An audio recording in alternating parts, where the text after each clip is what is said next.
All right, we've got one more piece of the puzzle ready to go. A quick, dirty adapter bracket to mount this throttle pedal into my S10 from the van. Van sits like this, S10 sits like this. Good to go.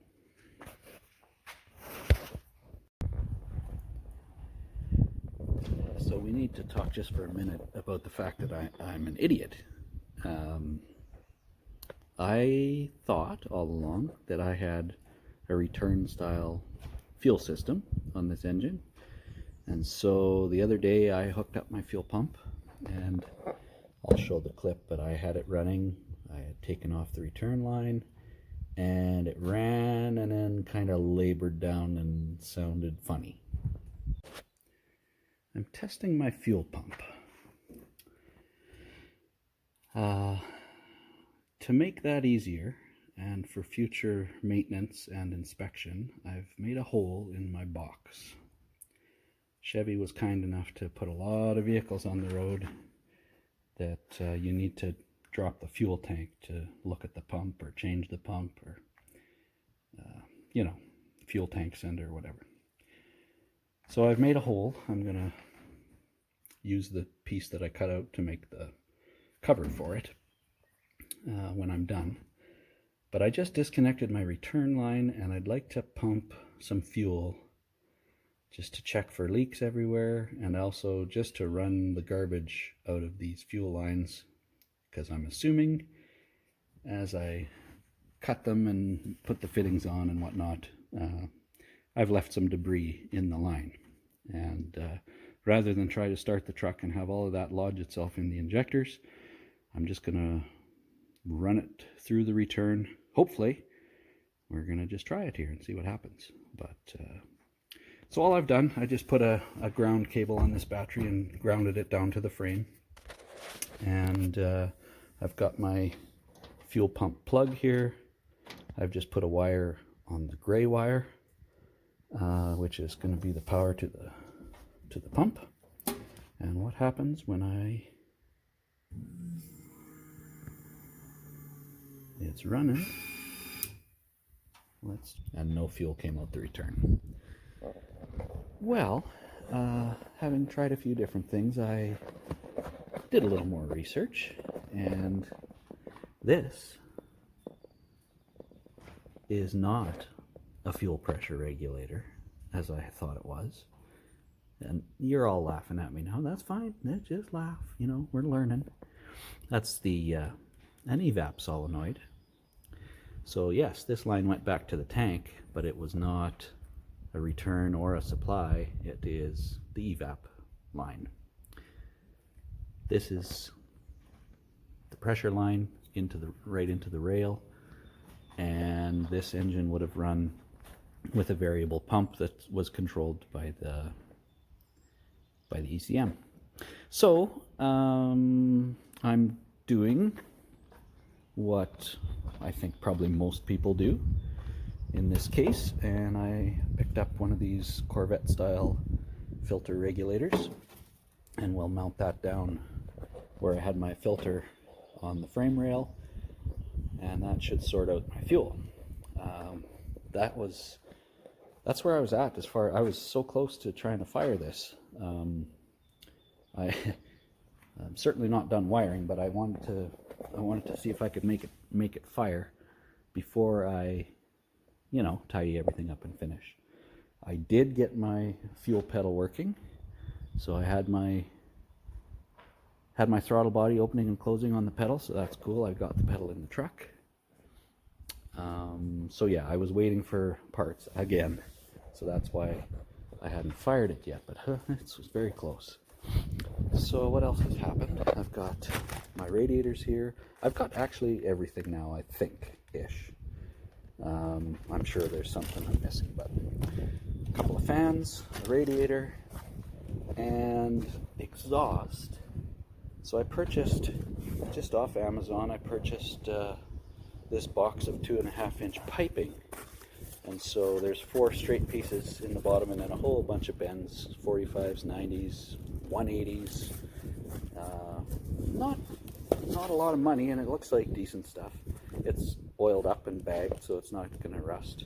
And then I bought a piece of sheet metal, and so I wanted to practice some welding with this sheet metal, and so I thought, well, you know what, let's make a muffler. I'm going to have two pipes coming off my headers, so I wanted a 2-in. I was going to make a 2-in, 1-out chambered muffler, but I think I'm going to put 2-in, 2-out, and then I'm going to bring a double barrel 2.5 out the side here in front of the rear tire. Is my current plan. So yeah, I'm building creating a chambered muffler, and you'll know if it works if you just stay tuned. That sounds nice, right? But yeah, I'm hopeful. It's quite crude, as most of my fabrication is. This, I just had an old piece of 3-inch exhaust pipe that I cut in half, and of course I didn't have a long enough piece, so I had to splice two together. So it's, you know, it's kind of ugly, but I'm forming these baffles, and I'm almost done actually. I just have the two more here, and then the end pieces, and then stitch the top on, and there's a muffler. And I have no idea how it'll sound. Might be nice, might be shit. We will see. So yeah, I bought this little piece of sheet metal. The other thing I want to do with sheet metal is I've got this to contend with here. So the Hurst shifter is on the back, on the tail housing of the Muncie, of course, and the standard that was in this truck had the top loader style, the top style shifter. So so I'm left with this hole, which I could just patch, and I will patch. I need to find some kind of insulation to kind of make up this space, but my intention is to make, out of that sheet metal, make a cup holder, because this truck is from back in the day when we just went thirsty. You know, there was nowhere to put your cup, so that's no good. We've evolved well past that. You know, hydration is just key. So yeah, cup holder is going to be created out of that sheet metal as well. But to just recap, let's take stock of where we're at. I say we, like it's me. That's all there is here. I've determined that I'm pretty sure there's something wrong with this engine.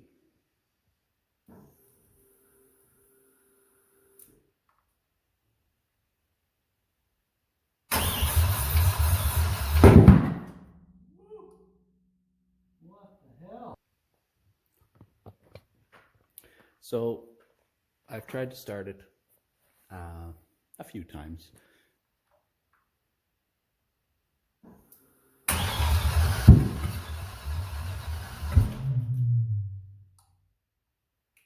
I got my HP tuners and my laptop and deleted bats. Really not much else in the tune. Just I wanted to see if it would run. I don't know a whole lot about tuning at this point, so I'm not going to mess around with anything other than just disabling what I need to disable, which I did, pretty sure. Now, this engine, when I got it,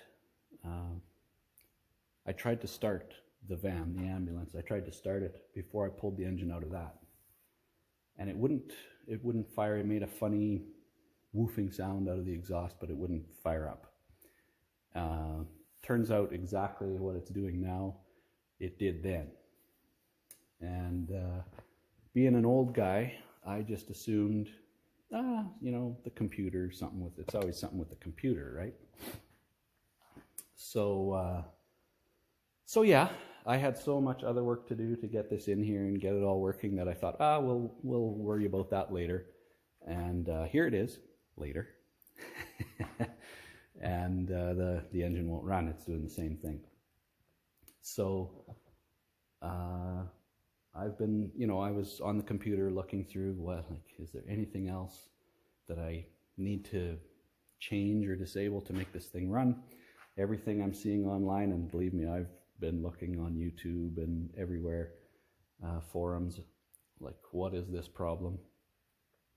Turns out I don't know still, but I think I need to disassemble, pull the front timing cover for sure, because to me, the more I think about it, and I, you know, watch the video that I took of when I cranked it over, it seems like the cam timing is just way off, and way further off than it could possibly be with the variable valve timing that the engine has. So it's firing into an open exhaust valve is basically what I can see. So either something's broken, timing chain skipped, can't really see that, but maybe. But yeah, anyway, that's where this engine needs to come out anyway. I was almost to the point where I was just going to fix up that cross member as best I could from underneath and just say, we'll just drive it for the summer. Dumb idea. I've been saying all along this needs to come out one more time. So that's the plan today. I'm going to start disassembling, and engine's got to come out anyway. So, but before it comes out, just going to pull the front timing cover, pull the intake, pull the valve covers, just get into it a little. I haven't looked at this engine at all, so I was just going to start it, and if it ran, and I'm going to drive it, but it's not starting.